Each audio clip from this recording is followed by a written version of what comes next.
ملا وجہی پہلا انشائیہ نگار۔ ہمارے ہاں مریضانہ خود پسندی کے پیش نظر ڈاکٹر وزیر آغا نے اردو انشائیے کی ایجاد کو جب سے اپنے نام سے منسوب کیا ہے تب سے اردو ناقدین اور محققین میں ایسی بحث چھڑ گئی جو اپنی بے معنویت کے باوجود ہنوز جاری ہے۔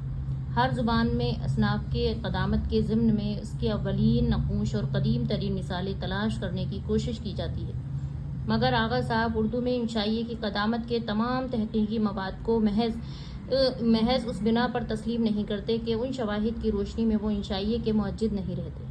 ادھر محققین ہیں کہ نئے مواد کی روشنی میں انشائیے کی قدامت ثابت کر کے بالواسطہ طور پر گویا اس موجد کی ایجاد کا بھانڈا پھوڑتے رہتے ہیں۔ بھارت میں ڈاکٹر جاوید وششٹھ نے ملا وجہی میں اسے اردو انشائیہ کا بابا آدم قرار دیتے ہوئے اسے معتین کا ہم پلہ ثابت کیا۔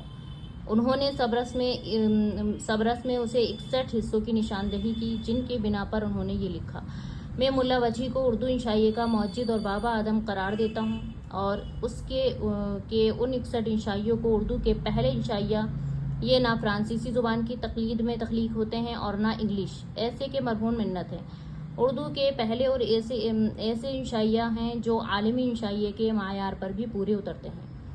ڈاکٹر سیدہ جعفر اپنی تالیف دکنی نثر کا انتخاب میں لکھتی ہیں: اردو میں انشائیہ نما تحریروں کی سب سے پہلی جھلک ہمیں سبرس میں نظر آتی ہے۔ R.G. مولیشن کا خیال ہے کہاوت اور ضرب المثل نے آہستہ آہستہ ایسے یا مضمون کا روپ دھارا ہے۔ انشائیہ نما تحریر میں ضرب المثل اور ایسے کی درمیانی کڑی ہے، جن کا پہلا نقش ہمیں وجہی کی سبرس میں دکھائی دیتا ہے۔